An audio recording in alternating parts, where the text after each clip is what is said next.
Nah, sekarang kita akan bahas satu set modul TKA Fisika 2025. Kita bahas dulu yang paket pertama. Ini diambil dari modul Gelas ST soal asli TKA tahun 2025 ya. Jadi ceritanya gini ya. Yang pertama, ini sebuah roda berbentuk silinder pejal, memiliki poros di titik O. Terus dua buah gaya F1 dan F2 bekerja pada roda dan menyebabkan roda berotasi terhadap porosnya. Nah, ini teman-teman perhatikannya, ini porosnya tuh yang ini. Ini jari-jari rodanya kita belum tahu, kita anggap aja jari-jarinya tuh R gitu ya. Jadi si F1 ini akan mengakibatkan si rodanya berputar berlawanan jarum jam. Kalau F2 searah jarum jam. Nah, yang searah saya tetapin positif aja ya. Yang berlawanan berarti negatif gitu. Terus kedua gaya tersebut bekerja selama 20 detik.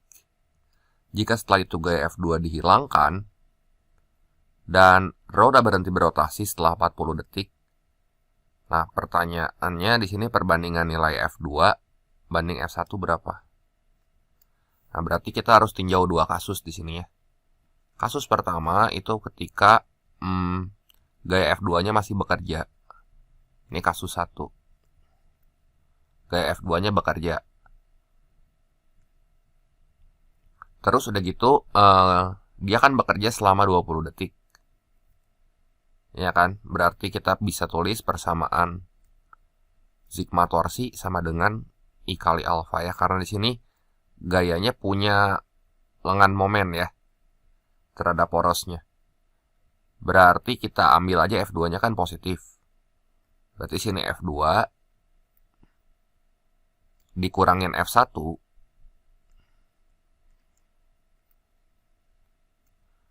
kali R sama dengan I kali alfa ya. Alfa yang pertama ya di sini. Terus kedua gaya tersebut katanya bekerja selama 20 detik. Nah, mula-mula kan si rodanya diam tuh. Berarti si alfanya kita belum tahu nih berapa. Coba ya, berarti kita lihat omega saat 20 detik. Di sini kita tulis aja omega saat 20. Omega indeksnya 20 tuh berarti kecepatan saat 20 detik ya. Ini berarti omega 0 kali omega 0 ditambah alfa kali T1. Alfa T1 gitu ya. Jadi nanti kita cari hubungannya sama alfa. Kan dikasih taunya waktunya tuh 20 detik. Kita tulisnya sini alfa 1, ini T1. Nah, jadi omega saat T-nya 20 sama dengan 0 ditambah 20 alfa 1 itu ya. Kan T1-nya 20. Nah, ini udah deh kita dapat hubungan sama omeganya ya, omega 20 sama dengan 20 alfa 1. Terus udah gitu yang ditanyakan perbandingan F2 banding F1. R sama I-nya makan sama, berarti kita nanti harus cari hubungan buat alfa gitu. Coba ya, ini kasus yang kedua. Kasus 2.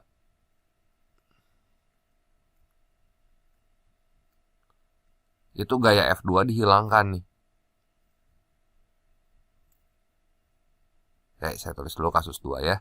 Berarti penyumbang torsinya cuman F1 aja dong.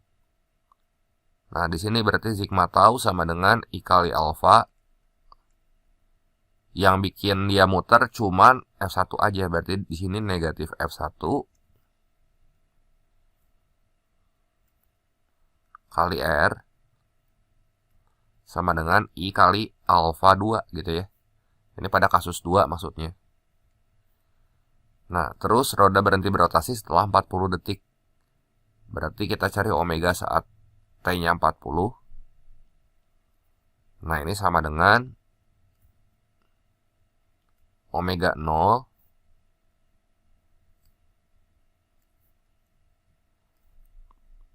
terus plus alfa kali T ya. Alfanya pasti alfa pada kasus 2. Saya tulisnya alfa 2 sini ya. Ini T2. Nah, berarti di sini dia mulai berhenti pada saat 40 detik kemudian. Jadi omega saat T-nya 40 tuh kan ya 0. Ya. Berarti di sini 0 sama dengan omega 0. Omega 0-nya berapa nih? Jika setelah itu gaya F2 dihilangkan, berarti yang jadi kecepatan awalnya ya. Ini sorry, bukan omega 0, katanya yang jadi kecepatan awalnya. Kan di sini kedua gaya bekerja selama 20 detik, katanya kayak gitu. Terus udah gitu,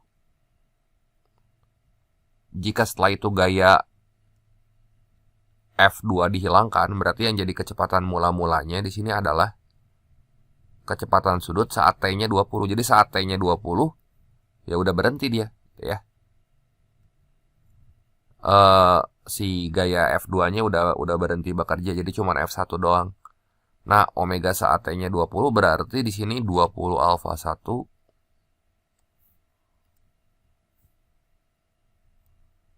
ya. Ditambah alfa 2-nya berapa tuh? Alfa 2-nya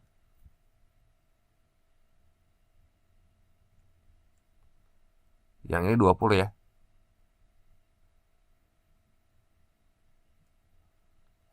Alfa 2-nya belum tahu nih. Alfa 2-nya kita mau cari.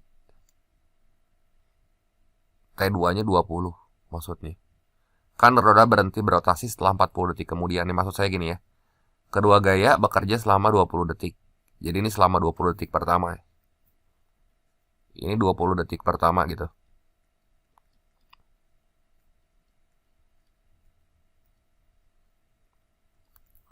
Nah, yang ini 20 detik berikutnya. Sampai T-nya 40 maksudnya.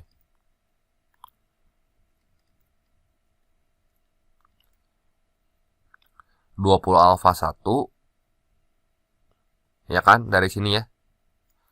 Terus T2-nya 20. Berarti 20 detik kan dari T20 sampai T-nya 40.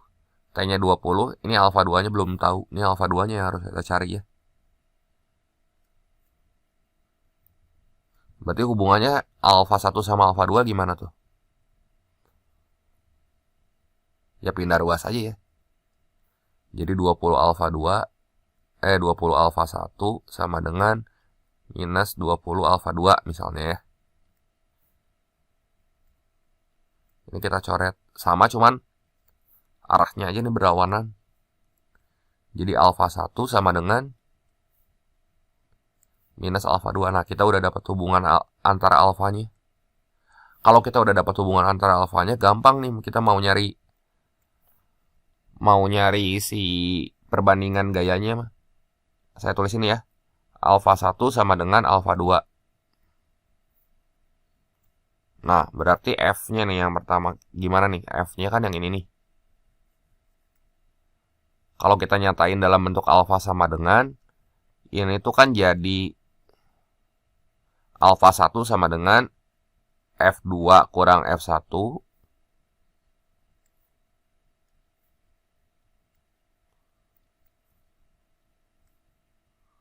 kali R bagi I ya.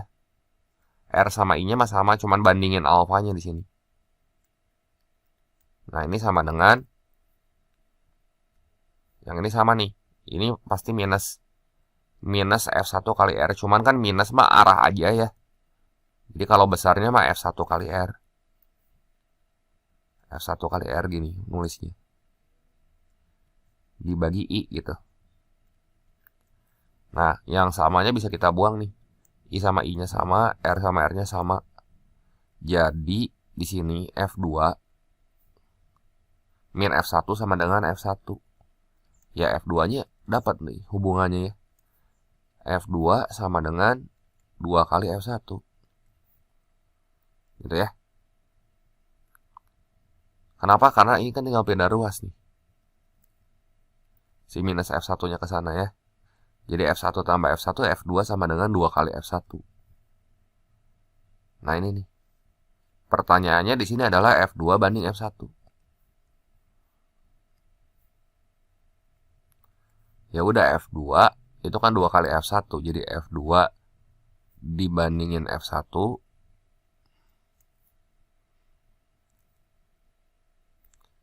yaitu sama dengan 2:1 gitu ya. Jadi kita lihat 20 detik pertama sama 20 detik berikutnya gitu. Soalnya si gaya F2-nya dihilangkan dan roda berhenti berotasi setelah 40 detik. Kemudian, nah di sini ada catatan nih, dihitungnya dari roda mulai berotasi ya. Berhenti setelah 40 detik. Setelah 40 detik kemudian dihitung dari roda mulai berotasi, artinya jadi kecepatan awalnya tadi ingat nih. Itu omega 0. Omega 0 di sini teh sama aja sama dengan omega yang 20. Nah, jadi jawaban yang tepat di sini yang 2:1, jangan kebalik ya. Ini yang B ya. Soal nomor 2, pada ujung sebuah pegas yang digantung pada statif, digantungkan beban sebesar M gram, sehingga panjang pegas bertambah sebesar 1,9 cm ya. Jadi, ini saya gambar dulu ya. Nah, misalnya ini pegas digantung katanya pada statif ya, saya gantung aja di sini. Nah, ini pegasnya gini. Nah, terus udah gitu dia digantungin beban, jadi si pegasnya bertambah kan panjangnya. Nah, ini gini deh ya. Digantungin beban yang bermassa M. Nah, berarti nanti dia nambah. Pertambahan panjangnya ini nih. Sebesar 1,9 cm. Berarti delta X-nya 1,9 cm ya.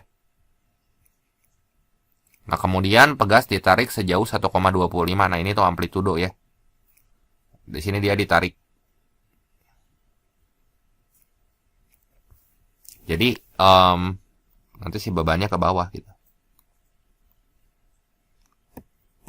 Saya gambar lagi ya. Bentar, ini saya hapus dulu. Nah, dia ditarik ke sini. Sehingga bertambah 1,25 cm. Ditarik sejauh 1,25 cm sehingga mengalami gerak harmonik sederhana. Jika frekuensi osilasi pegas tersebut adalah 11 kali osilasi sebuah bandul bermassa 0,5 mg, panjang tali bandul tersebut berapa? Oh, ya udah berarti di sini kita nyamain aja. Frekuensi si pegas itu sama dengan 11 kali frekuensi bandul. 11 F bandul. Ya. Frekuensi pegas itu kan 2 pi. 1/2 pi ya. Akar K per M. Nah, ini sama dengan 1/2 pi akar G per L. Nah, ini 1/2 pi-nya bisa kita coret nih. Cuman si K-nya belum tahu. Nah, nggak apa-apa. Di sini kan kalau pegas punya gaya berat tuh. Ya, ini W. Nah, ke atas ini pasti dia punya gaya pemulih gitu. Ya. Gaya pemulih nih. F pemulih. Ini tuh amplitudo ya. Bukan pertambahan panjang. Jadi F itu tekan sama dengan K kali delta X. Berarti W-nya kan mg tuh. Ini sama dengan K kali delta X. Nah, berarti nilai K-nya di sini adalah K-nya itu adalah mg bagi delta X, ya. K sama dengan mg dibagi delta X. Nah, nanti kita bisa langsung masukin nilai K-nya ke sini. Ini akar sama akar juga bisa hilang ya. Ya. Nah, ini nilai K-nya nanti kita ganti aja. Yang ini K-nya itu kita ganti sama mg per delta X. Ya. Nah, ini saya ganti mg per delta X. Oh, itu 11-nya lupa ditulis nih. Ini 11 saya tulis ini ya. Sama dengan 11 G per L.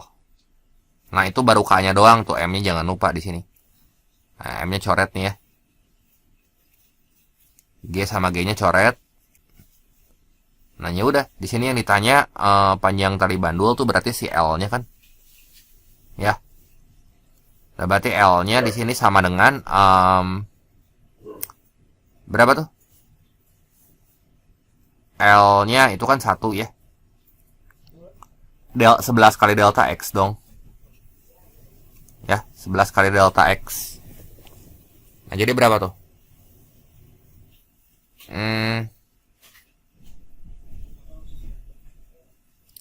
11 kali frekuensi osilasi sebuah bandul. Oh, dikuadratin kiri kanan ya? Ini 1/2 pi. Ini kalau dikuadratin kiri kanan tuh ini 11-nya harus kuadrat. Sorry Ketang, ini harus kuadrat nih. 11 kuadrat. Jadi berapa tuh? 121 dikali delta X-nya 1,9 ya. Nah, ini kalau kita hitung nanti kita dapat hasilnya 229,9. Tadi saya lupa. Ini dikuadratin kiri dan kanan maksud saya. Ya. Ini jawabannya ini yang C ya, 229,9. Ini kan kuadratnya supaya akarnya bisa hilang tuh ya. Berarti ini kita pangkatin 2 kiri kanan. Jelas ya? Soal nomor 3, pilihlah persamaan untuk Y sebagai fungsi dari X dan T yang menggambarkan gelombang sinusoidal yang merambat sepanjang tali dalam arah X negatif. Nah, arahnya ini ke sumbu X negatif, berarti nanti tanda rambatnya harus plus ya. Dengan amplitudo 10 cm, panjang gelombang 314 cm, frekuensinya 2 Hz, dan Y T-nya 0 ya, pada posisi X sama dengan 10. Berarti persamaan gelombang sendiri gimana nih? Y itu kan persamaan gelombang berjalan ya.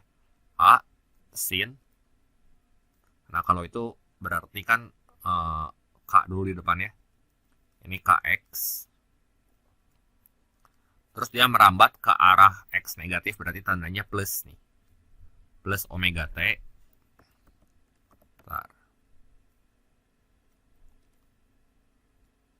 Plus theta 0 gitu ya, atau sudut fase awal. Nah, ini dalam senti kan. Nah, berarti si amplitudonya mah udah tahu kan, amplitudonya 10. Masukin 10 sini. Itu 0,1 meter kan. Sin K-nya berapa tuh? Nah, K itu kan sama dengan 2 pi per lambda. Nih, kita bisa langsung cari nilai K-nya. 2 pi dibagi panjang gelombang. Y 2 pi dibagi lambdanya itu 314. 314 itu berarti 3,14 ya. Nah, ini 3,14 itu kan pi juga kan. Ini coret aja nih. Jadi K-nya itu 2 nilainya langsung. 2X. Terus cari omeganya di sini. Hubungan omega sama frekuensi kan 2 pi kali F. Jadi ini sama dengan 2 pi dikali frekuensinya itu 2 Hz ya. Jadi ini sama dengan 4 pi gitu kan. Jadi ini tambah 4 pi kali T tambah sudut fase awal. Nah, nanti sudut fase awalnya yang harus kita cari. Nah, dia bilang saat T-nya 0 dan posisi X-nya 10, nilai Y-nya tuh 0 ya. Nih. Nilai Y-nya 0 pada posisi X sama dengan 10 dan saat waktunya itu 0. Jadi ini kita tulis ini 0 sama dengan 0,1 sin 2 kali 0 mah ya 0 kan. X-nya 10 ya, sorry. 2 dikali 0,1 0,2 ya. Ditambah 0 tambah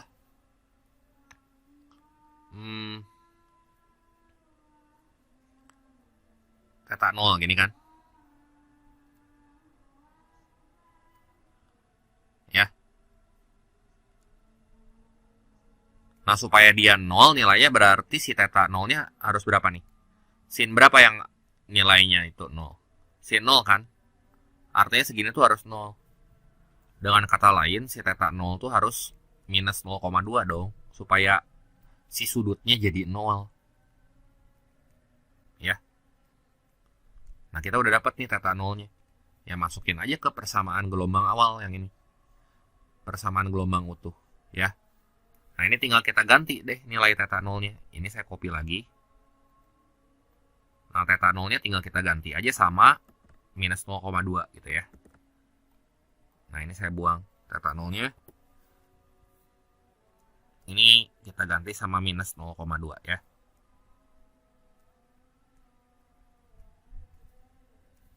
Ya udah, ini jawaban yang tepat ya. Jadi Y sama dengan 0,1 sin 2X plus 4pt plus ya tandanya, ini yang ini minus salah. Minus 0,2. Yang C berarti ya. Karena dia rambatnya ke kanan kan. Rambatnya ke sebelah kiri nih. Ke arah X negatif, berarti si tanda ini harus plus. Soal nomor 4. Sebuah balok A bermasa M gram digantung oleh sebuah tali dengan panjang L. Balok disimpangkan hingga ke ketinggian H dan kemudian dilepaskan. Lihat gambar ya, ini kayak gini, dinaikin. Terus udah gitu, pada bagian terendahnya dari lintasan balok A menumbuk balok B bermasa M yang mula-mula diam. Oke. Mula-mula diam di permukaan mendatar licin. Apabila setelah bertumbukan keduanya saling menempel, ketinggian maksimum yang dapat dicapai keduanya itu berapa? Ya. Berarti di sini kita harus menganalisis dua hal ya. Yang pertama hukum kekekalan momentum, terus hukum kekekalan energi itu. Ya. Nah, berarti ini saat balok A-nya disimpangkan, pertama-tama kecepatan di titik B-nya berapa tuh saat dia menumbuk? Si V baloknya. Ini VA-nya ya. Kan si balok ini berayun nih. Ini baloknya berayun ke bawah. Ya. Berarti nanti dia punya kecepatan. Kalau disimpangkan, dilepaskan dari keadaan diam, minimal langsung tahu kan. Si VA-nya itu langsung akar 2GH. Nah, terus katanya baloknya menempel. Setelah bertumbukan, keduanya saling menempel. Ya, berarti ini berlaku hukum kekekalan momentum. Momentum P aja ya. Nah, jadi awalnya balok A tuh bermasa M besar. Ya kan? M dikali V. Nah, ini sama dengan kalau dia nempel. Saya tulisnya gini dulu deh biar apa ya? Terstruktur. Momentum awal sama dengan momentum akhir. Jadi sini P awal sama dengan P akhir.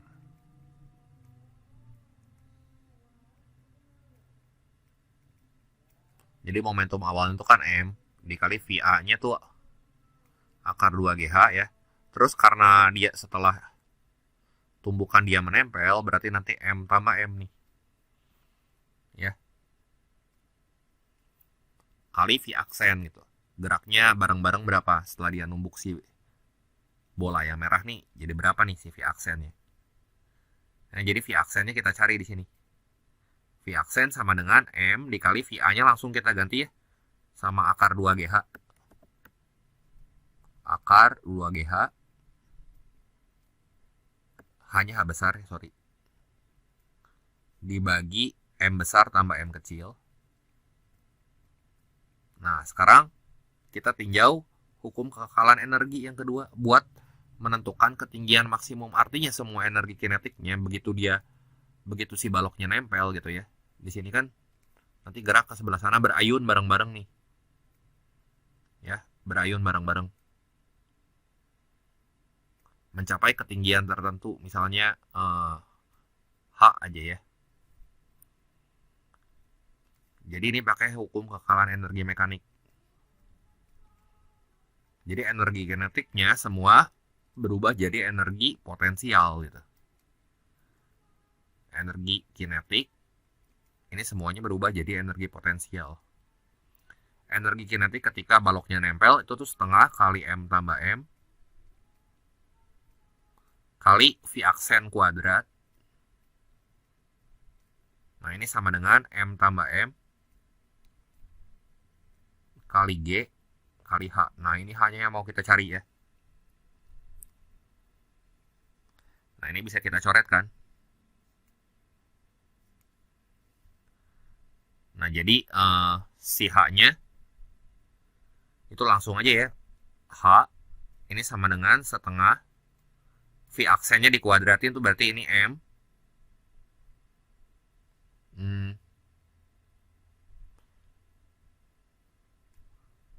M kuadrat ya, itu M kuadrat kali akar 2GH itu 2GH H besar gitu kan, dibagi M besar tambah M kecil tapi kuadrat gini kan. Tapi di sini H-nya tuh masih nempel sama variabel G ya. Yang ini.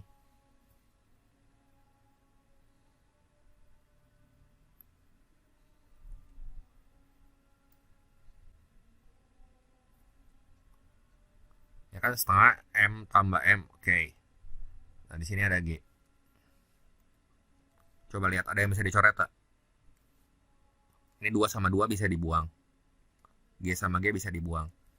Ah ya udah nih. Ini H kecilnya kita dapat. Ini berarti M besar di sini. Itu kuadratnya kita keluarin aja. Dibagi M besar tambah M kecil.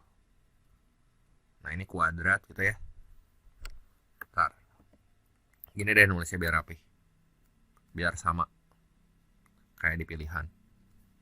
Ini kuadrat. H sama dengan berapa kali H ya? Berarti ininya kan yang ditanya nih. Nih, ya. Ya udah itu hanya M besar dibagi M besar tambah M kecil kuadrat kali H. Berarti jawaban yang cocok yang mana tuh? Yang A bukan. Nah, yang B ya. Lanjut lagi ke soal nomor 5. Apa pengaruh angin terhadap efek Doppler pada suara yang merambat di udara ya? Coba kita lihat ya. Angin tuh sebenarnya bertindak sebagai medium gitu, medium yang bergerak. Ya. Persamaan pada efek Doppler dulu aja, F pendengar. Ya kan sebenarnya sama dengan V plus minus V pendengar. Ya, cuman ada efek angin juga di situ. Ini V plus minus V sumber gitu ya. Ya, biasanya kalau ada efek angin ya, berarti ya bisa plus, bisa minus tergantung apakah anginnya searah atau berlawanan gitu. Ini frekuensi yang didengar sama pendengar ya. V angin gitu. Angin tuh sebagai mediumnya. Nah, ini dulu persamaannya ya, kita tinjau. Nanti kita kaliin sama V sumber. Sama F sumber maksudnya. Ini efek Doppler dengan pengaruh angin. Ya, ini di gelombang bunyi kita pernah belajar. Efek Doppler terjadi selama ada angin. Meskipun sumber dan pengamat diam ya. Kalau sumber dan pengamat diam kan berarti di sini ya. Ini gini deh saya nulisnya. Anginnya saya tulis di sebelah kiri aja. Sorry.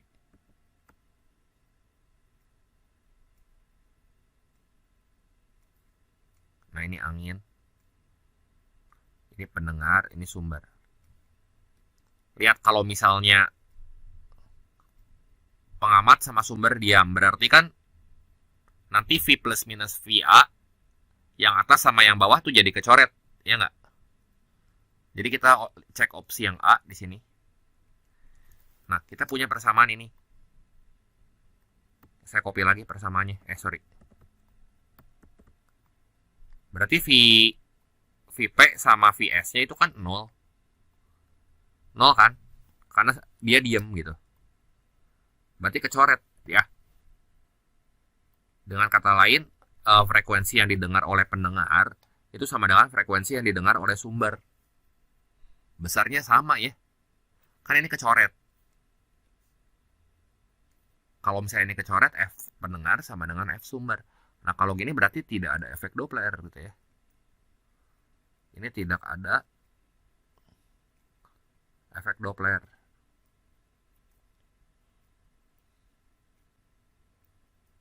Nah, pernyataan di pilihan ini terjadi selama ada angin ya. Ini salah ya. Terus yang B, angin dapat mengubah besar efek Doppler tapi tidak dapat menyebabkannya. Ya. Ya benar ya, angin cuman ya merubah besar pergeseran Doppler aja. Kalau misalnya dia searah, ya berarti kan tandanya nanti tinggal plus. Kalau misalnya dia berlawanan, ya tandanya minus gitu. Tapi dia nggak bisa nyebabin efek, nggak bisa menyebabkan efek Doppler. Pengaruh angin ya. Jadi yang mempengaruhi efek Doppler itu sih kecepatan sumber sama kecepatan pendengarnya. Jadi ini benar nggak? Dia dapat mengubah besar efek Doppler, tapi tidak dapat menyebabkannya. Ya benar ya. Terus yang C, angin dapat menyebabkan efek Doppler sama halnya seperti sumber yang bergerak. Nah, karena ini sepaket tuh V sama VA ya. Ya, sumber sama sumber, angin mah ya beda ya. Itu kan sama nyatu sama si kecepatan ini nih.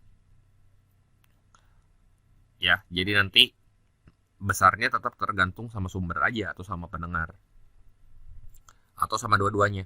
Angin tidak mempengaruhi efek Doppler sama sekali, ya itu kan di variabel itu ada VA, jadi dia berpengaruh. Efek Doppler hanya terjadi jika angin bertiup ke arah pengamat. Kalau menjauhi juga terjadi kok, ya. Nah, jadi nomor 5 itu jawabannya yang B ya. Tergantung sumber sama pendengarnya intinya ya. 5 ini kesimpulannya yang B. Nah, nomor 6 ya. Sebuah balok berada di bidang datar kasar. Kita gambar dulu ya. Kita punya balok, letaknya di bidang datar kasar kayak gini. Nah, balok tersebut kemudian ditarik dengan sebuah gaya hingga bergerak. Ya, misalnya dia ditarik sama gaya F gitu ya. Yang membentuk sudut alfa gitu. Ini sudutnya alfa. Alfanya di antara 0 sampai 90, berarti maksimal ya dia siku-siku gitu kan. Tinjau 4 pernyataan di bawah ini terkait kasus di atas. Alfanya di antara 0 sampai 80 ya. Coba, kerja yang dilakukan oleh gaya gesek bertanda positif. Gaya gesek bertanda positif. Nah, ini kita lihat ya. Gaya gesek itu kan ngelawan arah gerak. Kalau misalnya si gaya F-nya ke sebelah sini, yang nyebabin balok berpindah itu adalah komponen horizontal yang ini. Fx-nya gitu, ya. Atau F cos-nya. Sementara gaya gesek itu kan ngelawan arah gerak. Berarti gaya gesek ini arahnya nanti ke sebelah kiri. Jadi bertanda positif dia salah, harusnya negatif nih. Pernyataan kedua, peningkatan energi kinetik balok sebanding dengan perpindahan balok. Nah, berarti delta EK, di sini sebenarnya delta EK itu perubahan energi kinetik. Ini pakai teorema usaha energi nih. Itu kan sama dengan W, betul nggak? Dan besar W total, ya atau W total, itu tuh sama dengan gaya kali perpindahan. Betul nggak? Ini kan, misalnya baloknya berpindah ke sini gitu sejauh S. Ya, dia berpindah ke sebelah sini. Sejauh S. Semakin besar nilai S-nya, si delta EK-nya juga makin besar, ya nggak? Nah, jadi pernyataan kedua ini benar nih. Pernyataan ketiga, jika besar sudut alfa berubah, maka hanya kerja dari gaya F yang terpengaruh. Ya, kerja dari gaya F. Sudut alfa berubah. Berarti kan di sini ya, anggaplah di sini ada gaya normal kan ya. Gaya normalnya itu disebabkan oleh komponen vertikal si gaya F atau Fy ini. Ini Fy kan. Terus udah gitu di sini ada gaya berat W gitu ya. Ada juga gaya normal. Gaya normal tuh arahnya ke atas nih. Ya, jadi gaya normal itu besarnya sama dengan yang ke atas Fy, itu tuh berarti F sin alpha dikurangi W. Nah, terus besar usaha totalnya itu kan sama dengan F cos alpha hanya kerja dari gaya F yang terpengaruh dikurangi gaya gesek kan, friction yang sebelah kiri nih. Ya. Kurangi gaya gesek. Nah, gaya gesek dipengaruhi gaya normal kan. Jadi W itu kan sama dengan F cos alpha dikurang muka atau koefisien gesek kinetik dikali gaya normal. Gaya normal tuh. Dan besar gaya normal kita tahu nih, dipengaruhi oleh sudut alfa. Jadi kalau misalnya besar sudut alfa berubah, ini harusnya gaya gesekan juga berubah. F berubah. Kalau F berubah, F kecil frictionnya, si W-nya juga berubah gitu ya.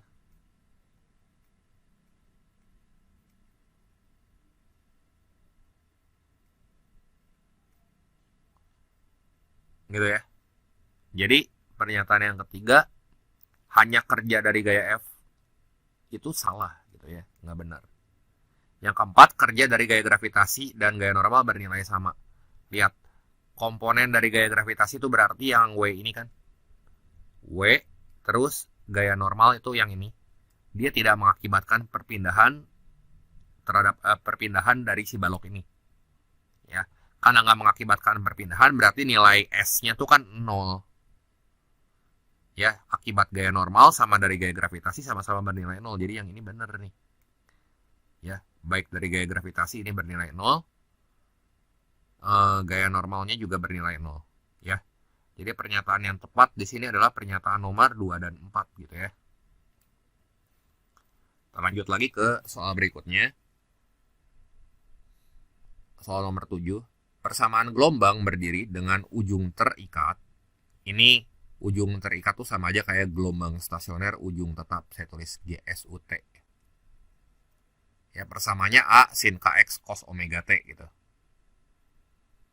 Ya, ini Y persamaannya. A kali sin KX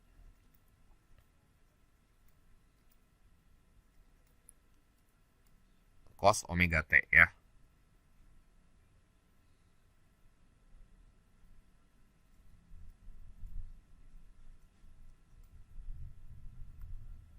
Dua A sih sebenarnya, 2A sin KX cos omega T ya. Ada duanya. Kan itu gelombang stasioner ujung tetap tuh hasil superposisi dua gelombang.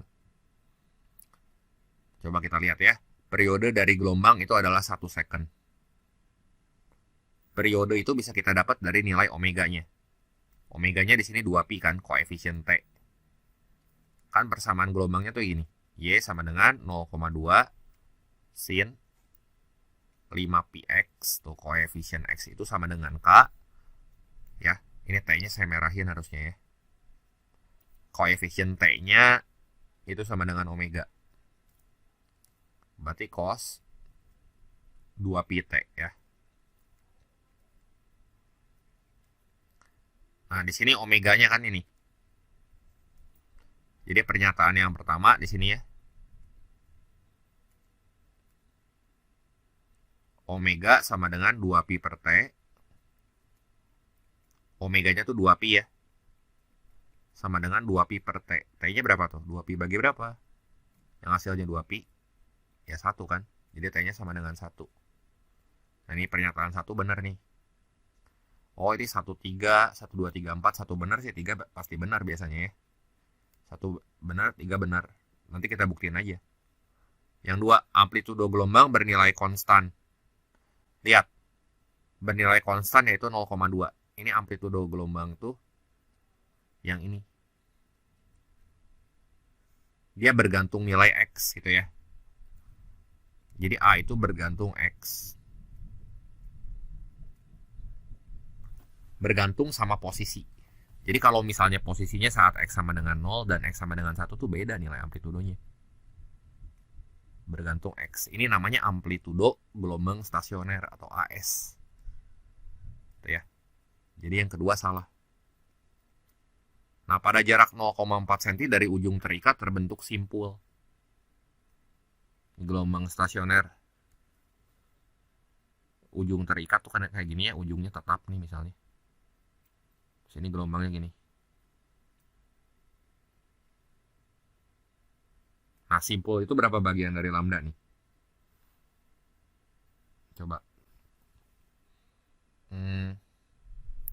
Ini simbol pertama saat X-nya 0. Ya. Simbol kedua itu Jaraknya 0,4 ya. Nah, ini simbol kedua nih. Coba lihat. Ini berapa bagian dari panjang gelombang kita? Kita coba cek ya. Berarti kita harus cek dulu si lambdanya dong. K kan sama dengan 2 pi per lambda. Nah, nilai K-nya berapa di sini? Ini K-nya. 5 pi ya. K-nya tuh 5 pi. 5 pi sama dengan 2 pi bagi lambda. Berarti lambdanya 2 bagi 5, 0,4. Nah, ya udah, ini simbol kedua tuh. Ini kan simbol pertama. Nah, simbol kedua.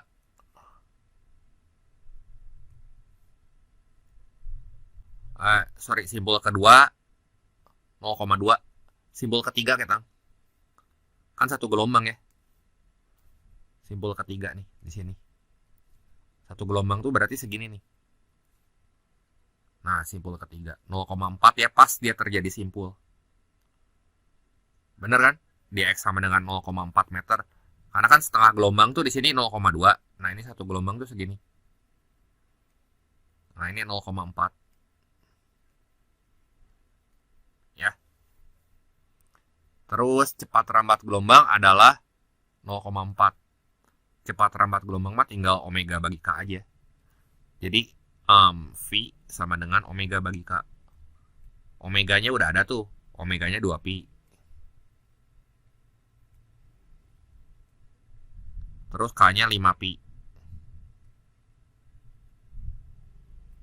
Itu 0,4. Bener sih, tapi cm per second. Nah, dia bilang 0,4 meter per second satuannya. Jadi salah ya.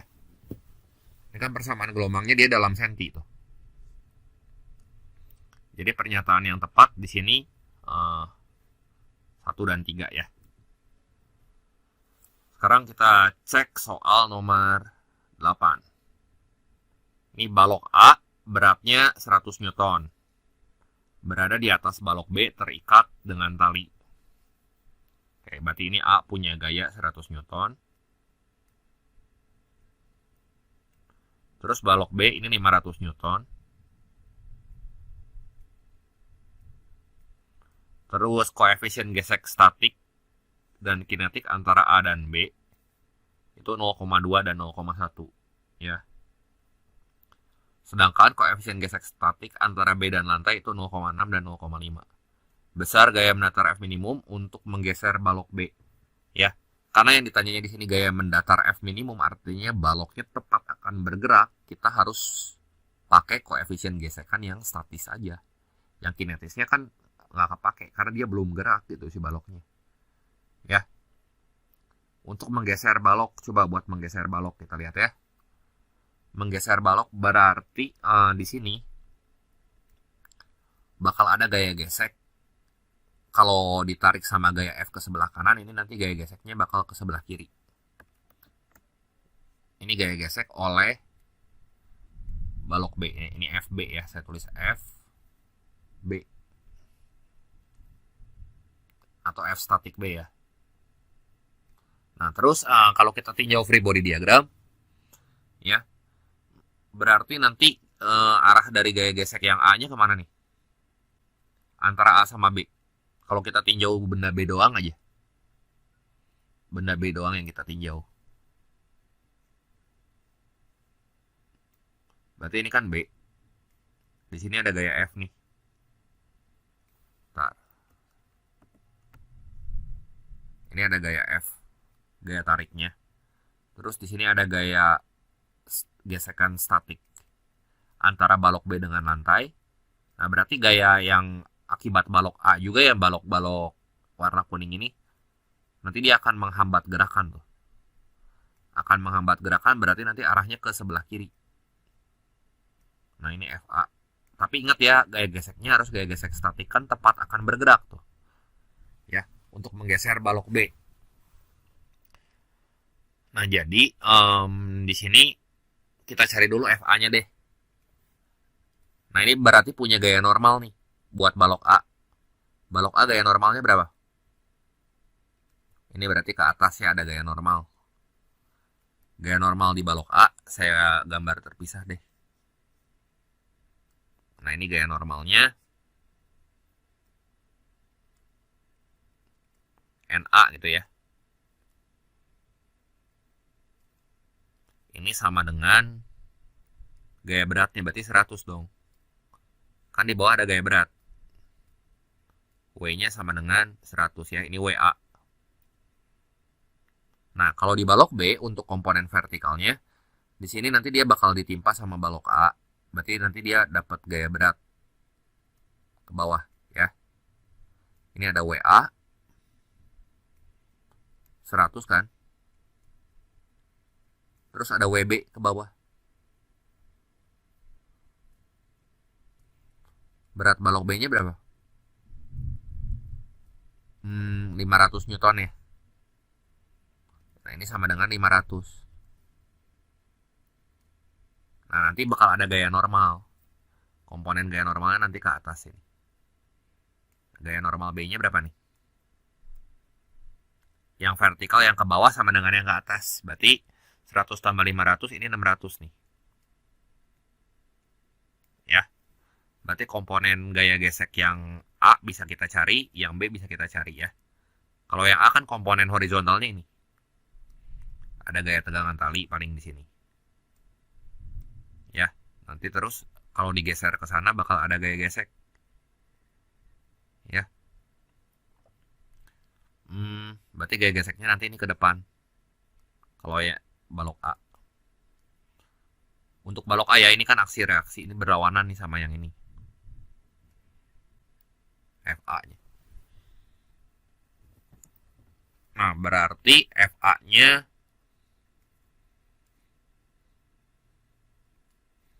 itu tinggal mu statik kali normal aja. Mu-nya mu statik yang A dengan balok B, karena kan yang balok A itu nempel sama balok B. Ya. Nah, ini nempel sama balok B. Kalau balok B nempel sama lantai. Kali normal A gitu. Jadi mu statiknya yang A itu 0,6. Ini FA-nya saya tulis dulu.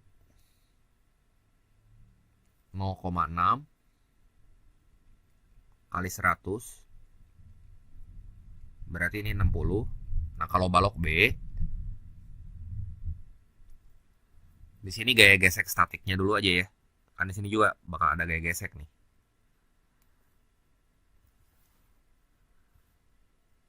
Yang FB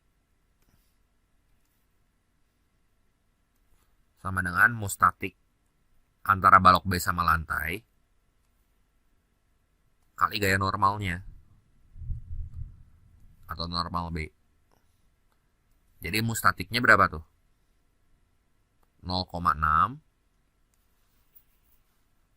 Salah ketangnya, yang itu mah. Yang antara A dan B gaya gesek statiknya 0,2 ya. Sorry, ini 0,2 ya. Jadi 20. Saya baru ngeh barusan. Jadi ini 0,6 yang bawah nih. Kalau yang B mah sama lantai ya. Kali gaya normalnya tuh 600. Nah, jadi FB-nya itu sama dengan 0,6 kali 600, 360. Nah, kita lihatnya balok B aja di sini. Nah, komponen balok B, komponen horizontalnya di sini kan gaya F minimum supaya bisa ngegeser balok B, dia at least harus sama dengan jumlah dari gaya geseknya ya. Yang ke kanan sama dengan yang ke kiri gitu ya. Atau di sini F sama dengan FA tambah FB ya.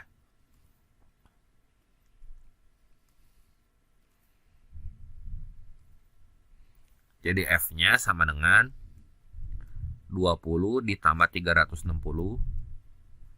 Ini sama dengan 380 Newton gitu. Ada nggak jawabannya? Yang A ya.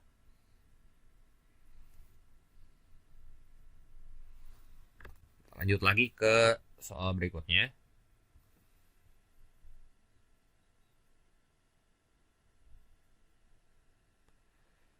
Dua buah vektor A dan B terletak pada bidang XY seperti ditunjukkan pada gambar ya. Jika diketahui bahwa komponen resultan kedua vektor pada sumbu X, ini pada sumbu X sama dengan 0, besar vektor A-nya berapa? Nah ini kan 20 Newton tuh yang udah dikasih tahu. Berarti kalau kita urai ke sumbu X di sini, itu harusnya 20 kali cos, karena dia nempel sama sudut kan. Ya, kalau nempel sama sudut berarti kita kaliin sama cos.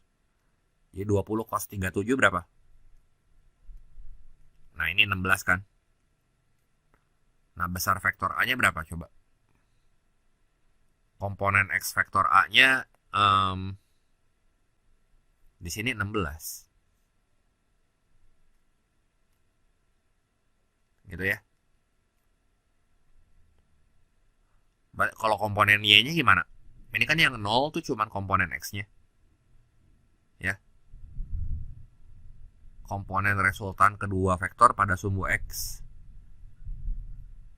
Ini nggak dikasih tahu nih. Ya ini yang komponen Y-nya berapa nih? Berarti F searah sumbu Y-nya yang ini maksudnya yang si A ini kan kita nggak bisa tahu. Cuman kalau misalnya yang 20 Newton kan kalau diurai ya ini bisa jadi 20 sin nih. 20 sin 37. Ya ini 12 kan. Tapi kalau yang A yang searah sumbu Y-nya mah nggak tahu nih. Komponen A searah sumbu Y-nya. Nah, gimana kita mau cari vektor A kalau kayak gitu ya? Berarti ini mah nggak bisa dijawab. Ya udah deh, kita skip aja ya. Soal nomor 10. Persamaan posisi suatu partikel diberikan oleh X sebagai fungsi waktu. X sebagai fungsi waktu di sini adalah 6T pangkat 2 minus 4T ditambah 2 ya. Dengan X dalam meter dan T dalam second.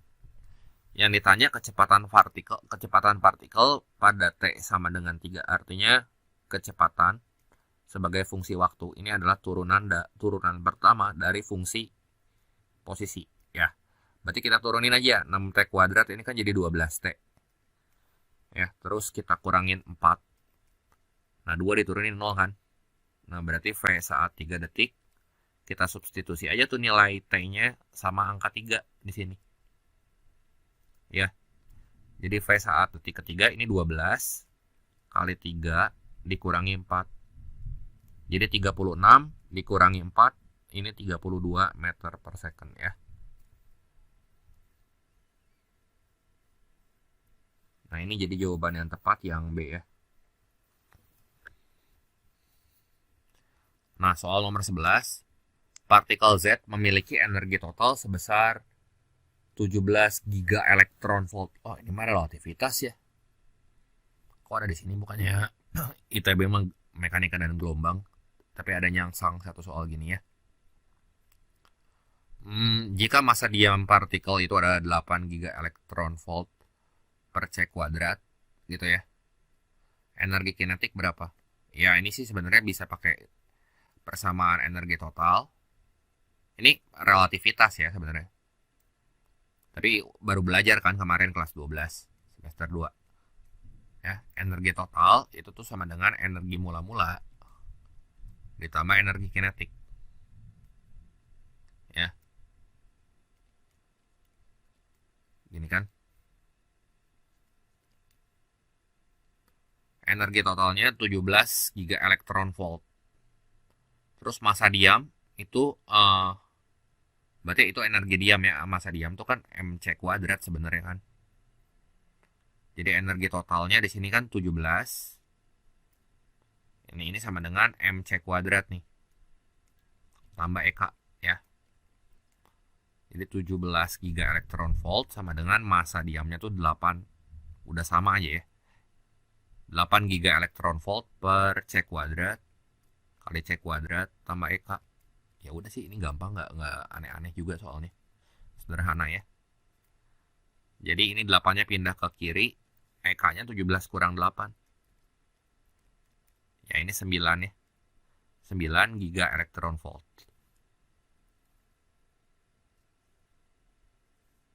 Jadi ini jawaban yang tepat yang E ya.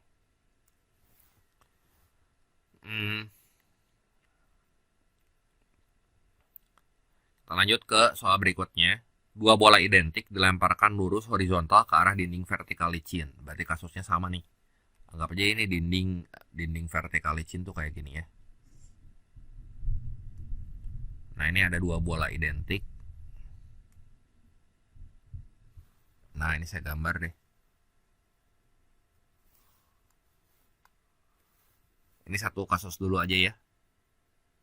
Bola P menumbuk dinding dengan besar kecepatan yang sama seperti semula. Nah ini ada dua bola gitu ya. Bola P sama bola Q.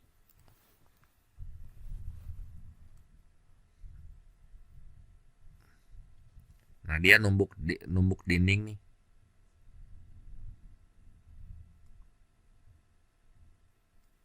Lalu memantul kembali dengan kecepatan yang sama seperti semula. Ini V. Oh nanti dia mantul balik. Sementara kalau Q dia menumbuk dinding lalu berhenti. Jika delta TP dan delta TQ masing-masing adalah lama tumbukan P dan bola Q, perbandingan impuls IP banding IQ itu berapa? Dan perbandingan gaya rata-ratanya berapa ya?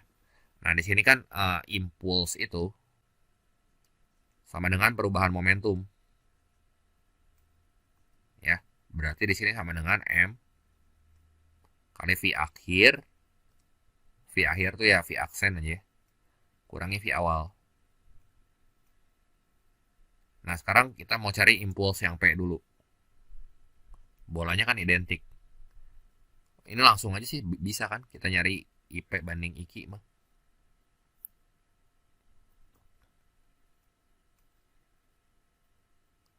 Nah, masanya kan identik tuh.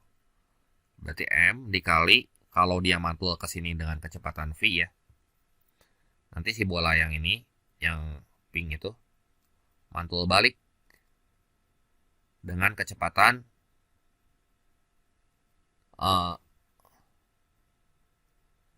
yang sama. Cuman arahnya berlawanan ya. Ya kita ambil aja arah ke kanan negatif.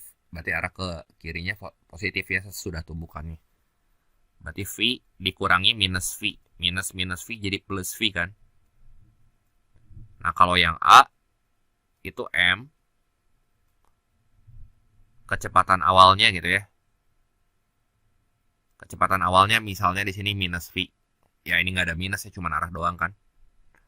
Kita ambil untuk bola Q ya, ini bola P, ini bola Q. Bola Q saya ambil ke kanannya positif gitu. Itu cuma arah aja. Tapi bola Q mah udahnya dia diem gitu dia sini. Nempel maksudnya. Ya si bola Q-nya. Sorry ini masanya bolanya nggak sama ukurannya. Udahlah ya. Intinya mah kayak gitu, ini bola yang Q-nya dia nggak gerak lagi. Kalau bola yang P kan dia gerak ke arah yang berlawanan nih. Makanya 1 plus 1 minus tandanya. Nah ini kalau bola Q dia udah numbuk dinding, dia diem. Berarti ini nanti plus 0. Nah ini bisa kita coret kan. Nah yang ini 2V, yang ini V. Ini kalau kita coret kan jadi 2:1. 2:1 ya sama dengan 2 gitu ya.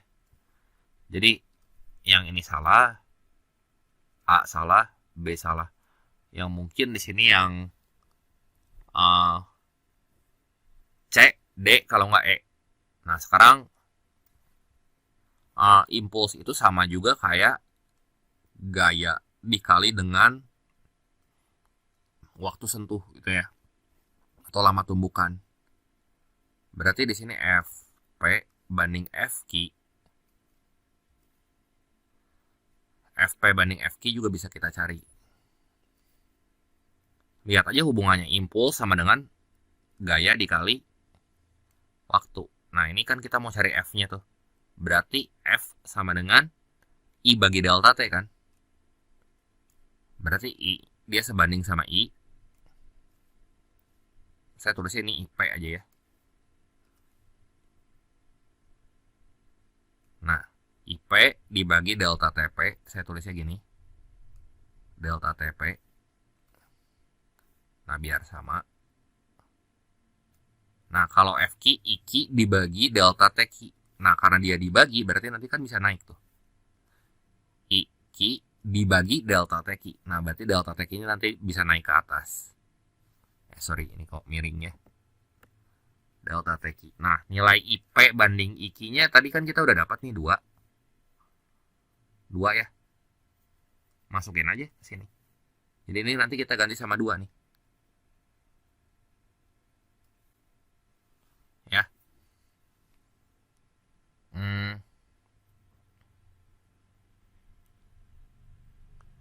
Jadi ini tuh sama dengan FP banding FQ itu sama dengan 2 kali delta TQ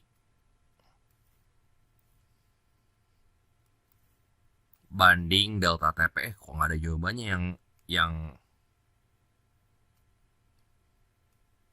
banding delta TP ya. Yang opsi E ini kurang angka 2-nya nih. Harus ada angka 2-nya sih. Ya udah aja kita pilih yang E ya. Asumsinya ini kita tambahin angka 2-nya harusnya. Jelas ya?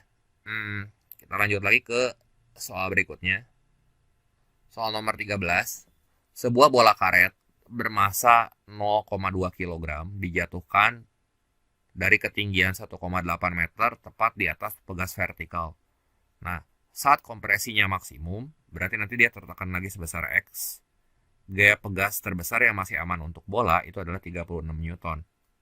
Nah, konstanta pegas minimum agar syarat tersebut terpenuhi berapa? Berarti ya kita tinjau aja di sini ya 2 titik. Titik A dan titik ketika dia sampai ke simpangan maksimum di sini. B. Ya, jadi kita bisa pakai hukum kekekalan energi mekanik di sini. HKEM.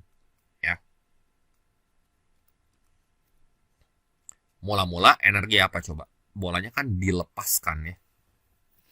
Dilepaskan atau dijatuhkan. Berarti awalnya dia cuma punya energi potensial aja. M kali G dikali ketinggiannya berarti H ditambah X. Nah, seluruh energi potensialnya itu berubah jadi energi pegas atau potensial pegas. Jadi ini sama dengan setengah KX kuadrat ya. Yang ditanya di sini nilai K-nya ya. Oke, berarti coba X-nya itu belum tahu berapa. Ya udah deh kita masukin dulu ya. M-nya 0,2, G-nya 10. Ketinggiannya tuh 1,8. Nah, X-nya bisa kita cari dari ini dong. Dari F sama dengan K kali X ya. Kan kita punya dari hukum Hooke ya, F itu sama dengan K dikali X. Nah, itu katanya gaya pegas terbesar yang masih aman untuk bola 36. Berarti ini 36 sama dengan K dikali X. Nah, jadi X-nya ini bisa kita ganti sama 36 per K gitu ya. 36 bagi K. Jadi ini tambah 36 bagi K. Sama dengan setengah dikali K. Nah, terus ini 36 per K. 36 per K pangkat 2 gitu kan. 36 kali 36 berapa nih? Tatar ya. Itu tuh 36 kali 36. Aduh, ini ngitungnya males. 36 per K kali 36 bagi K pangkat 2 aja.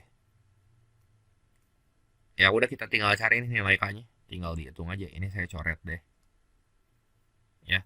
Ini 0,2 kali 10 ini kan 2 ya. 2 kali 1,8 itu berarti 3,6. Ditambah 36 kali 2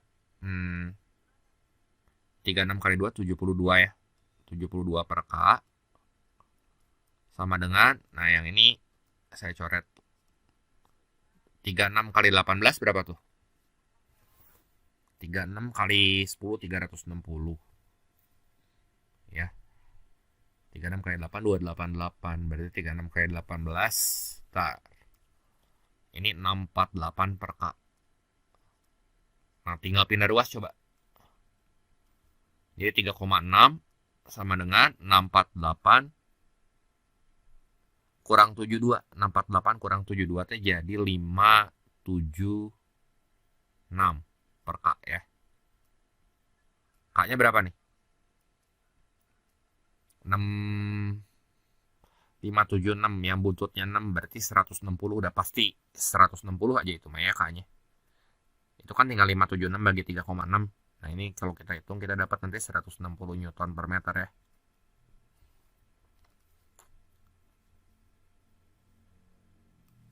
Jadi yang C jawabannya.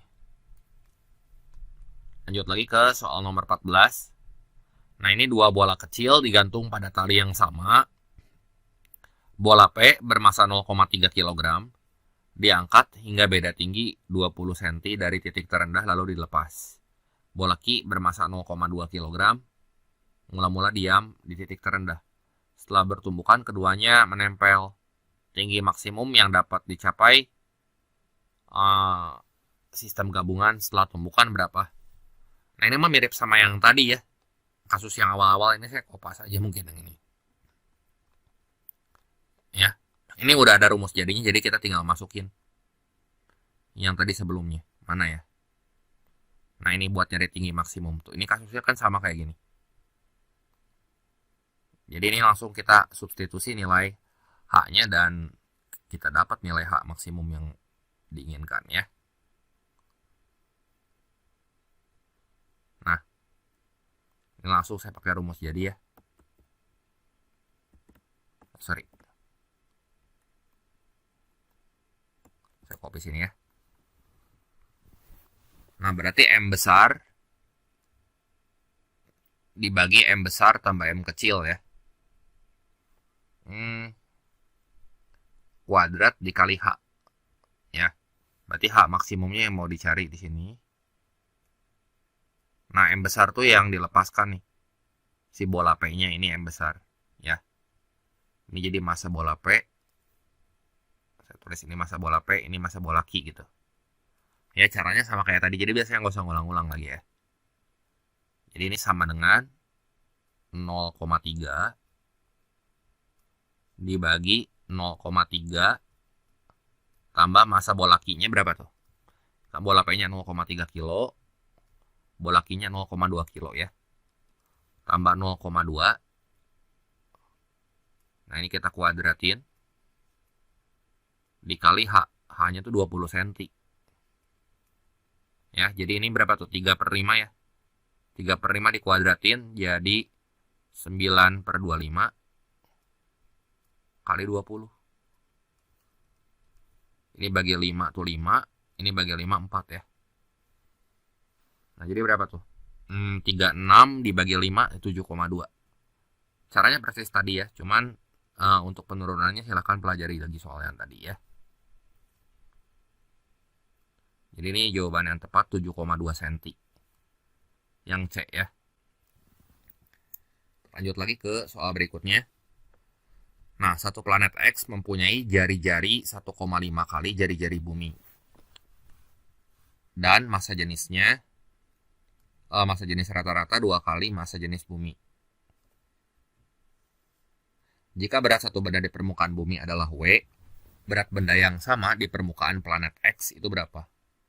Berarti kita bandingin gravitasi di planet X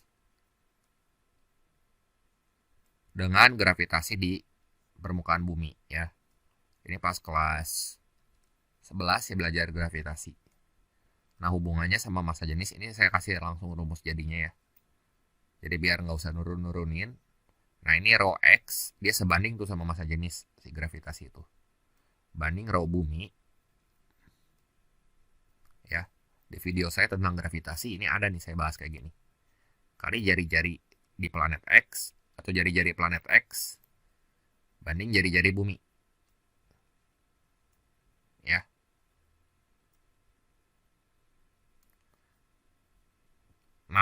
Sebenarnya gravitasi di permukaan bumi tuh ya ini G-nya tinggal gravitasi itu analog ya, atau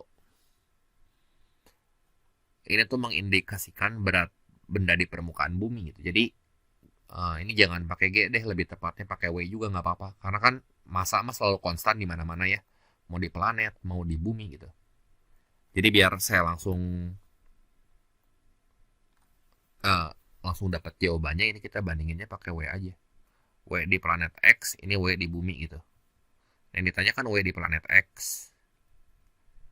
Sama aja kan kayak tadi G, kita cuman kaliin massa. Kita kaliin aja sama masanya, jadi nanti kita dapat W-nya gitu. Banding W di bumi itu kan W. Nah sekarang massa jenis rata-rata di planet X, katanya rho X, itu sama dengan 2 kali rho bumi. Anggap aja rho buminya tuh 1 ya. Rho X-nya kan 2 berarti kan. Jadi 2 banding 1 ini. Terus jari-jari di planet X 1,5 kali. 1,5 kali itu berarti 3/2 kali ya jari-jari bumi. Gini. Nah berarti Rx banding Rb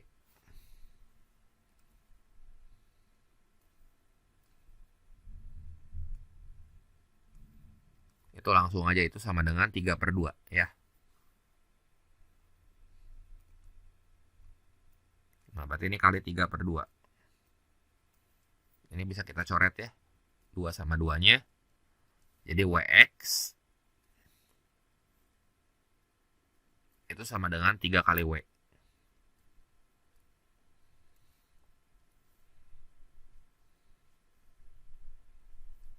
Ya, opsi yang tepatnya di sini ada nggak? 3W. Wah, ini nggak ada jawabannya juga ya. 3 kali harusnya 3W nih ya. Udah aja kita bikin sendiri ya. Kita lanjut lagi ke soal berikutnya. Soal nomor 16. Sebuah batang homogen dengan panjang 4 meter dan berat 100 Newton ditumpu di kedua ujungnya. Seorang anak beratnya 300 Newton berdiri 1 meter di ujung kiri dan beban 200 Newton digantung 0,5 meter dari ujung kanan. Besar gaya tumpu pada ujung kanan. Gaya tumpu pada ujung kanan berarti yang mau kita cari di sini adalah gaya normal B-nya berapa nih. Ya. Ini ada gaya tumpu nih. Atau kita tulisnya normal B. Ya. Udah aja kita ambil poros di titik A ini sama dengan 0. Ya, jadi sigma tau atau sigma torsi di titik A ini sama dengan 0. Lihat ada berapa biji tuh gayanya. Ada 3 biji ya gayanya. Nah yang B ini mengakibatkan si sistem batang ini berputar berlawanan arah jarum jam, sementara 3 gaya yang di bawah terhadap titik A ini ngakibatin si bendanya berputar searah jarum jam gini kan. Berarti tinggal gaya kali lengan momen aja. Gaya normal B itu kita kaliin dengan panjang total batangnya segini nih. 1 tambah 2 tambah setengah 3,5 ya. Jadi ini 3,5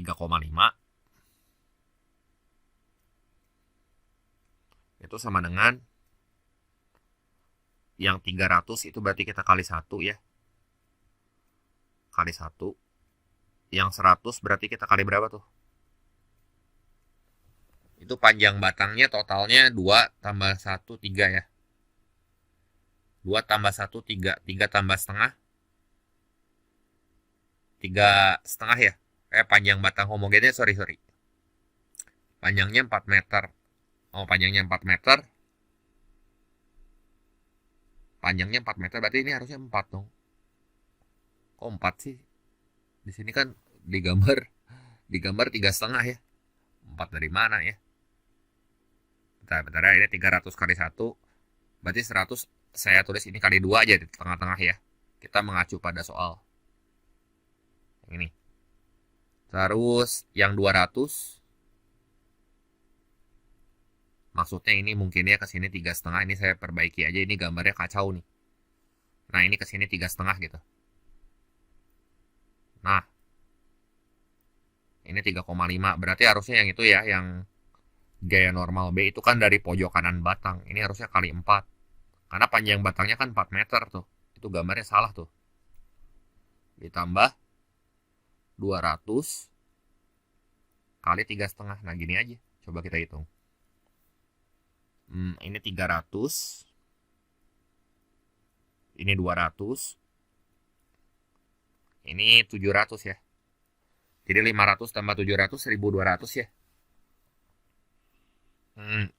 NB-nya berarti 1.200 bagi 4. Kan itu nempel sama angka 4 nih. Si NB-nya. Jadi NB sama dengan 1.200 dibagi 4. Ya ini sama dengan 300 Newton gitu ya.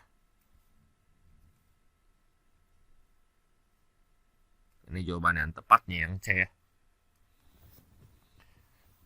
Lanjut lagi ke soal nomor 17. Nah, dua pegas identik masing-masing berkonstanta K disusun seri. Saat sistem ditarik sejauh 20 cm dari posisi timbang, usaha yang diperlukan adalah sebesar 4 Joule. Nilai K untuk setiap pegas berapa? Berarti kan W, usaha pegas ini sama dengan setengah kali K total kan? K total tuh, ini K total dikali X pangkat 2 gitu ya.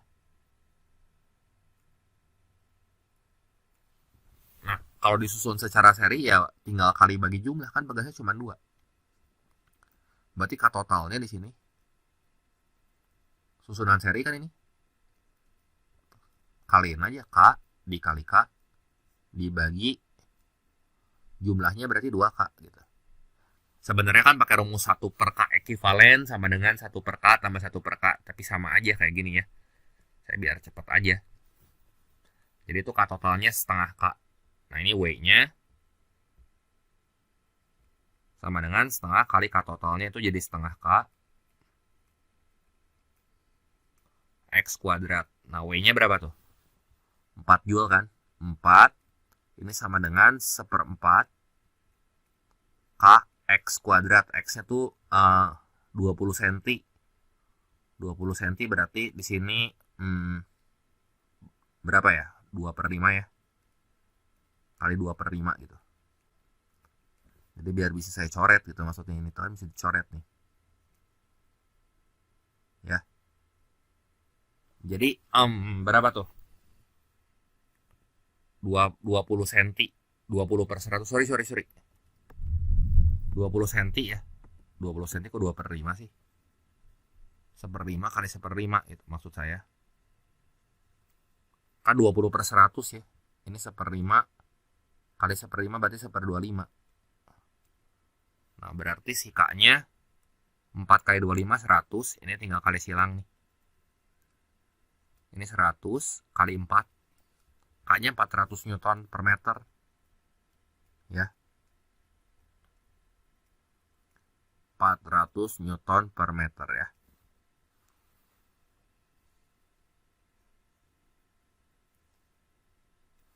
Jadi ini opsi yang tepat yang D ya. Lanjut lagi ke soal berikutnya. Nah, gaya interaksi pada sebuah bola selama tumbukan dinyatakan oleh grafik FT berbentuk segitiga dengan puncak 160 Newton ya. Dan lama tumbukan 0,01 second. Nah, sebelum tumbukan, bola bermasa 0,05 kg ya, tetap 0,05 kg ya sesudah tumbukan juga. Oh, dia bergerak mendekati dinding dengan kelajuan 12 meter per second. Setelah tumbukan, bola berbalik arah. Besar tumbukannya berapa? Besar kelajuan sesudah tumbukan.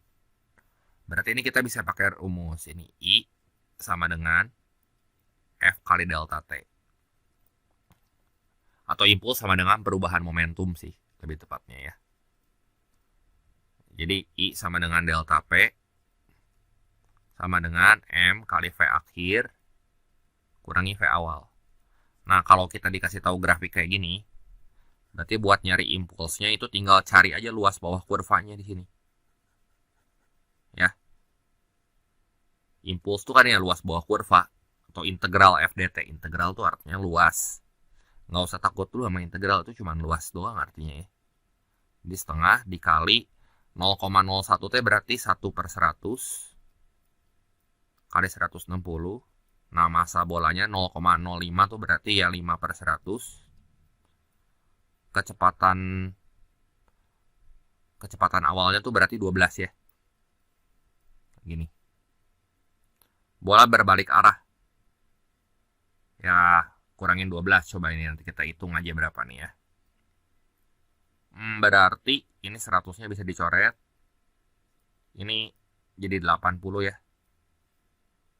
Nah, jadi 80 bagi 5. 16 ya. 16 sama dengan V aksen. Oh, dia berbalik arah. Berarti minus ketemu minus. Ini plus aja. Plus 12 gitu ya. Berbalik arah berarti kan minus ketemu minus. Nah, jadi V aksennya di sini sama dengan 16 kurang 12. 4 meter per second. Jadi jawaban yang tepat di sini yang B ya. Soal nomor 19. Energi potensial pegas mengikuti persamaan U sama dengan setengah KX kuadrat. Jika pada simpangan X sama dengan 10, energi potensialnya 0,8 Joule. Sebuah benda bermasa 0,5 kg pada pegas itu memiliki periode berapa? Nah, periode tuh rumusnya di sini 2pi akar M per K. Saya ingatnya mah 2pi akar makan aja ya. M-nya udah tahu nih M-nya. K-nya belum tahu kan? K-nya kita cari dulu dari U. Kan U sama dengan setengah KX pangkat 2. Nah, U-nya teh 0,8. 0,8 teh berarti 4 per 5 aja ya. Ini sama dengan setengah kali K X kuadrat. X-nya 10 cm berarti 0,1. 1/10 dikuadratin tadi berarti 1/100 aja ya. Jadi berapa tuh? Ini bisa dicoret kan? Ini jadi 20 tuh. Jadi baru kali silang nilai K-nya. 4 kali 2, 8 kali 20. 160 si K-nya ya. Nah, berarti nilai periodenya di sini langsung aja T sama dengan 2pi akar M per K. M-nya tuh setengah. 0,5 kan setengah. 1/2 ya. Dibagi K-nya 160. Berarti T-nya sama dengan 2pi akar. Aduh, ini tetap aja kayak gini juga. Nggak bulat ya. 1/320. Berapa nih ya? Akar 100. Bentar. 1 per akar 132. Akar 1/320. Nah, ini saya pakai kalkulator aja ya, ngitungnya. 2pi akar 1/320. Pi-nya saya ganti sama 3,14 deh langsung. Nah, ini saya dapat hasilnya 0,35. Cuman ini ngitungnya susah. Kayaknya fisika boleh pakai kalkulator deh. Saya nggak tahu tuh gimana. Ini dapat hasilnya 0,35 ya. 0,35 second.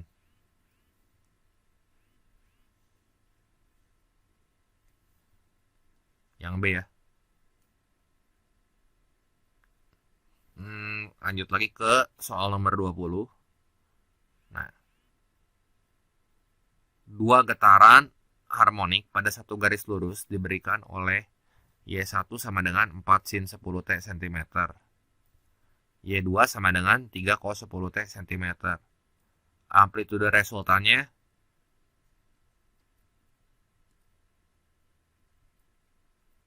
amplitude resultan mah sini langsung aja pakai Pitagoras ya. Akar kayak superposisi, kan ini superposisi getaran harmonik sama kayak superposisi gelombang. Akar A1 tambah A2 gitu ya. Nah, ini kan 4 ini adalah A1 nya. Nah, 3 ini adalah A2-nya. Berarti amplitude resultannya di sini akar 4 pangkat 2 tambah 3 pangkat 2. Akar 25 ya 5 ya. Dalam satuan sentimeter ya. Yang D jawabannya. Nah, soal nomor 21. Sebuah partikel melakukan gerak harmonik sederhana dengan amplitudo 6 dan frekuensi 0,5 Hz ya. Pada saat T sama dengan 0, partikel tepat berada di titik setimbang dan bergerak ke kiri. Nah, posisi partikel setengah detik kemudian itu adalah X sama dengan berapa? Ya. Berarti di sini ya X sebagai fungsi waktu. Nah, kita lihat ini amplitudonya berapa tuh? 6 kan? Berarti amplitudonya 6. Nah, ini A sin omega T aja sih sebenarnya. A sin omega T. Jadi X sebagai fungsi waktu ini bisa langsung kita tulis gini. A-nya tuh 6. 6 sin omeganya kan 2πf. Jadi 2pi dikali frekuensinya tuh setengah ya. Terus T-nya setengah detik kan. Nah, karena dia bergerak ke kiri, nanti kita kasih tanda minus di sini. Nah, jadi coret, pi per 2 sin 90 kan 1. Ya, jadi 6 kali min 1 berapa posisinya? X sebagai fungsi waktunya ya minus 6 ya. Jadi di sini langsung kita bisa tulis hasilnya tuh minus 6. Minus 6 dalam satuan sentimeter ya, cm ya. Jadi jawabannya di sini yang A. Kita lanjut lagi ke soal berikutnya. Soal nomor 22. Sebuah pipa organa terbuka, ini POT, pipa organa terbuka, punya panjang 85 cm. Jika cepat rambat bunyi di udara 340 meter per second, frekuensi nada atas kedua yang dapat dihasilkan pipa tersebut berapa? Ya. Nah, kalau frekuensi nada dasar itu kan F0. F0 ya, itu langsung aja sih kita bisa langsung cari pakai rumus ini. V bagi 2L. Jadi kita cari aja dulu nada dasarnya. Jadi V-nya kan 340. Dibagi 2 kali 85, 2 kali 0,85 aja ya. Nah, jadi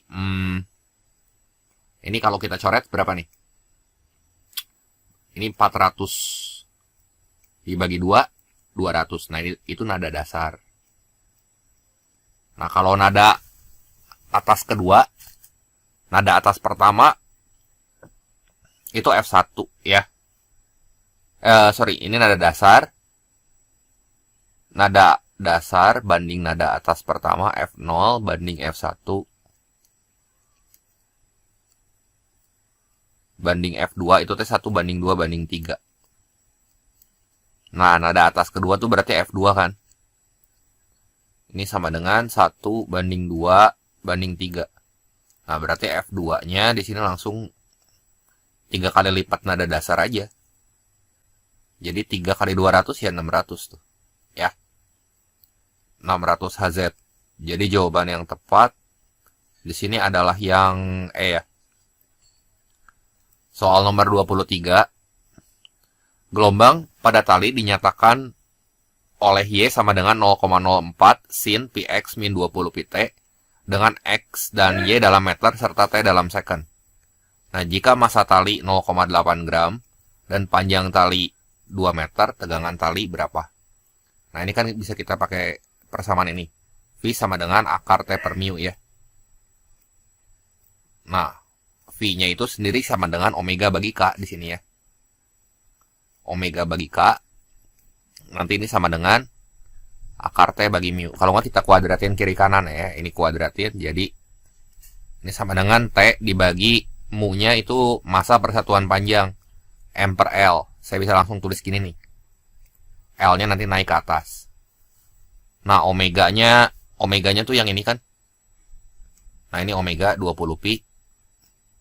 Terus udah gitu ini K-nya. Ya. Jadi 20 pi dibagi pi. 20 pi dibagi pi kuadrat sama dengan T dikali L-nya tuh 2 meter. Masa talinya 0,8 gram berarti 8 per 1000 ya. 8 per 1000. 1000-nya naik aja nih. Jadi 2000 kan. Nah ini coret. Terus jadi 400 ya. 400 sama dengan T kali 2000 per 8. Nah kayak gini ya. Ini bisa dicoret nih. Ini 1. Ya. Terus yang ini berapa nih? Bentar, ini 400 T kali L. L-nya tuh 2 meter, udah benar. 0,8 gram berarti kalau 0, oh sorry ini 10.000 ketang harusnya. Ya. Berarti ini teh 8. Bentar, ini 400 sama 2000 aja, ini 50 ya. Nah, 8 bagi 50 berapa tuh T-nya? T-nya kan tinggal kali silang. 8 bagi 50. 8 bagi 5, 1,6. Berarti 0,16 Newton ya. Jadi jawaban yang tepat di sini adalah yang B ya. Lanjut lagi ke soal berikutnya. Nah, sebuah gelombang transversal merambat ke kiri, ya. Ke kiri itu berarti ke sumbu X negatif. Berarti tanda rambatannya harus plus ya. Kalau minus dia udah pasti salah. Yang ini udah pasti salah tuh ya. Dengan amplitudo 5 cm. Amplitudo 5 cm ya. Panjang gelombangnya 2 meter. Frekuensinya 4 Hz. Berarti kan kita bisa pakai persamaan Y sama dengan A sin itu Kx ya, K dulu ya, sesuai dengan pilihan. Kx berarti di sini plus omega T ya. Plus omega kali T. Amplitudonya itu kan 5 cm. Jadi Y-nya di sini sama dengan 0,05 sin. Nah, buat nyari nilai K-nya di sini tinggal K itu sama dengan 2pi bagi lambda. Ya, itu 2pi bagi panjang gelombangnya 2 kan. Nah, jadi pi. Ini langsung kita isi pi kali X.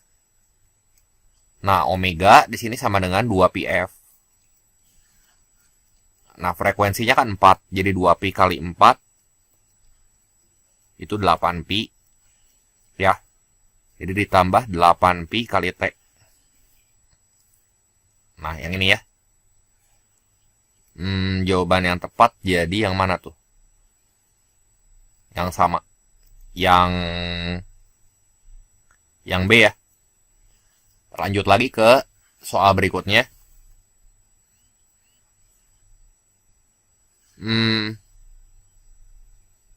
Pada sebuah tali terbentuk gelombang stasioner dengan persamaan Y sama dengan 10 sin 4πx cos 50 pt gitu ya.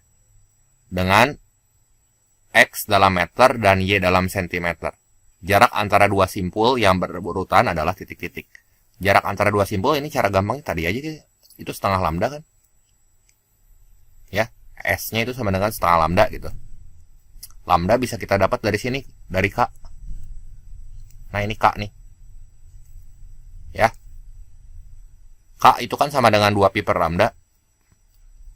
Nah, K-nya tuh 4pi. Ini sama dengan 2pi bagi lambda. Lambdanya berarti di sini 2pi dibagi 4pi ya. Lambdanya berarti setengah ya. Ya udah di sini S-nya sama dengan setengah dikali setengah. 1/4. Harus tahu ya itu setengah lambda kan tadi kita udah bahas tuh. Jadi 0,25 meter ini ya. Jadi jawaban yang tepat di sini adalah yang B ya. Nah, lanjut lagi ke soal berikutnya. Dalam suatu foto sesaat tampak gelombang pada tali. Jarak antara puncak pertama dan puncak ketiga. Puncak pertama sama puncak ketiga dari sini ke sini itu tuh 2 gelombang kan. Kan jarak antara puncak mah 1 gelombang. Itu 1,2 meter ya. Berarti di sini kita tahu 2 lambda sama dengan 1,2 ya. Lambdanya sama dengan 0,6 meter. Nah, jika selama 4 second sumber menghasilkan 8 gelombang penuh. Berarti di sini frekuensinya berapa tuh? Frekuensi mah tinggal N bagi T aja. Banyak gelombang dibagi waktu. Ya. Jadi 8 bagi 4. Frekuensinya mah 2 Hz ya. Cepat rambat gelombangnya ini sama dengan lambda kali F. Jadi V-nya sama dengan 0,6 kali 2. Nah, nanti V-nya kita dapat 1,2 meter per second ya.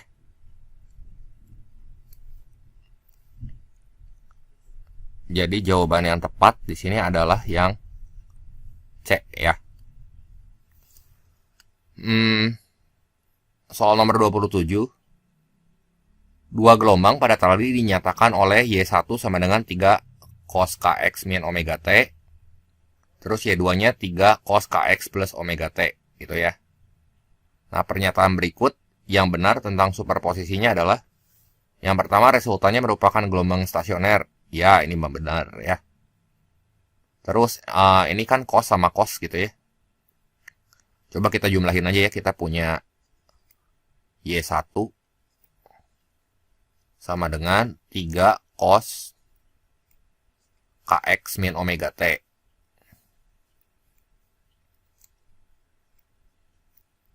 Ini mah superposisi gelombang, jadi kita tambahin nanti. Y2 sama dengan 3 cos kx plus YT gitu ya. Jadi ini karena amplitudonya sama, langsung kita jumlahin aja ya di sini ya. Anggap aja ini alfa, ini beta, ini kita tambahin gitu semua ya. Ini tambahin. Jadi kayak A cos alfa. Anggap aja itu ya, jadi 3 cos alfa ditambah 3 cos beta. Nah, itu tuh ya superposisinya. Atau Y stasionernya ya. Nah, ini 3-nya bisa kita keluarin. Nah, 3 dikali cos alfa tambah cos beta. Nah, cos alfa tambah cos beta rumusnya apa? Itu kan 2 cos 2 cos cos plus cos 2 cos cos ya. Berarti 3 dikali 2 cos setengah alfa tambah beta. Alfa tambah beta ini langsung aja ya kita tambahin nih. Ini tambah ini tuh berarti jadi 2kx. 2kx. 2 cos-cos kan. Terus cos setengah dari alfa kurang beta min WT berarti. Min 2WT. Nah, ingat nih cos min alfa tuh sama dengan cos alfa ya. Jadi kan nanti kita dapat cos 2 minus 2WT. Sorry, ini alfa. Ya, itu sama aja kayak cos 2WT gitu ya. Cos setengah kali 2WT. Nah, ini nih. Persamaan simpangan gelombang superposisinya. Ini coret, coret, coret, coret. Jadi, ya stasionernya berapa? 3 kali 2 itu 6. Cos kx. Cos omega T. Amplitudo maksimumnya di sini 6. Iya benar. Simpul terjadi saat kx-nya sama dengan 2n plus 1 kali pi per 2. Coba kita lihat ya. Simpul tuh kita lihat dari panjang gelombangnya. Ya, simpul tuh saat simpangannya 0 gitu ya. Atau saat cos kx-nya 0. Ini kan gelombang stasioner. ujung tetap gitu, ujung terikat ya. Berarti saat nilai cosnya 0, ini jadi pi per 2, ini jadi kx-nya ya. Kx-nya tuh sama dengan, kalau n-nya 0 ya, ini pi per 2, terus setengah tambah lagi setengah ya. Sorry, simpul gelombang ya. Sini 3 pi per 2, tambah lagi 1, ini 5 pi per 2 gitu ya. Jadi setiap nambah satu gelombang ini satu simpul tuh. Iya benar ini. Kedua gelombang punya frekuensi yang sama. Sama-sama omega kan. Ya. Jadi 1, 2, 3, 4 ini paling tepat ya. Soal nomor 28. Dua gelombang dengan frekuensi dan panjang gelombang yang sama merambat berlawanan arah. Yang ini 4 cos kx min omega t, yang ini 6 cos kx plus omega t. Yang ditanya amplitudo maksimum dan minimum. Ya jumlahin aja itu amplitudo gelombang berjalan ya. Ini kan terjadi saat interferensi konstruktif. Berarti amplitudo maksimumnya tinggal kita tambahin nih. Ambil harga mutlaknya aja. Jadi di sini langsung 4 tambah 6, 10. Kalau minimum, ya yang besar kurangin yang kecil aja. A minimumnya. Ini terjadi saat interferensi itu destruktif ya, saling melemahkan. 6 kurang 4, ya 2 gitu ya. Jadi ini jawaban yang tepat 10 dan 2 ya.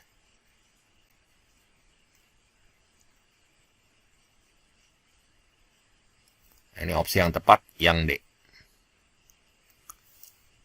Terus soal nomor 29. Sebuah jendela terbuka luasnya 0,4 meter persegi ya. Dilewati bunyi dengan taraf intensitas 80 desibel. Jika I0-nya 10 pangkat minus 12 watt per meter persegi, daya akustik yang melalui jendela berapa? Nah, berarti hubungan daya dan intensitas tuh tinggal P per A aja. Berarti P-nya ini sama dengan I kali A. Nah, kita tinggal cari intensitasnya nih. Pakai rumus taraf intensitas aja, TI. Sama dengan 10 log I bagi I0. Taraf intensitasnya kan 80 nih. 80 sama dengan 10 log I bagi 10 pangkat min 12. Nah, ini coret nih. 8 ya, berarti I-nya harus berapa tuh supaya jadi 8? Ini 8 sama dengan log I-nya 10 pangkat min 4 dong. Ntar, ini cocok nggak? 10 pangkat min 8 kan? 10 pangkat 8 kan ininya? Cocok tuh, ini jadi log 10 pangkat 8. Nah, berarti si I-nya udah nih, dapat nih 10 pangkat minus 4. Ya. Ganti I-nya sama 10 pangkat minus 4. Jadi P-nya sama dengan I kali A. A tuh luasnya. Ini 10 pangkat minus 4. A-nya tuh 0,4 tuh 4 kali 10 pangkat min 1. Jadi P-nya sama dengan 4 kali 10 pangkat min 5 ya. Watt. Yang ditanya ya si 10 pangkatnya aja, pangkat berapa tuh? 10 pangkat min 5. Jadi jawabannya yang B ya.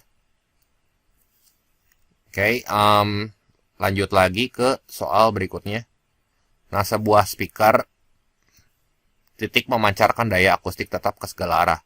Jika taraf intensitas bunyi pada jarak 2 meter, itu adalah 70 desibel. Ini ada cara cepatnya nih. Ini 2 meter, 2 meter itu 70 desibel. Nah, pada jarak 20 meter, ini berapa? Ingat ya, ini ada cara gampangnya. Ini bertambah 10 kali lipat ya. Ini kalau jaraknya bertambah 10 kali lipat, nah si taraf intensitasnya ini kudu berkurang. Ya logikanya kan jaraknya tambah jauh ya nggak? Ya taraf intensitasnya bakal berkurang gitu. Berkurang 20 kalinya. Jadi kalau bertambah 10 kali lipat, ngurangin 20. Ya kalau 10 kali lipat, ini nambahnya 20. Ya, bisa nambah, bisa ngurang ya. Kalau 100 kali lipat 40. Kalau 1000 kali lipat 60 gitu. Si pertambahan atau pengurangannya ya. Tergantung dia tambah jauh atau tambah dekat. Kalau tambah dekat ya tandanya plus. Kalau tambah jauh ya berarti minus, ngurangin ya. Bertambah 10 kali lipat berarti kan 20 nih. Si faktor pengurangnya. Ini cara gampangnya. Jadi 70 dikurangin 20 aja langsung. 50 desibel ya. Nah, ini jawaban yang tepat di sini adalah yang C ya. 50 dB ya.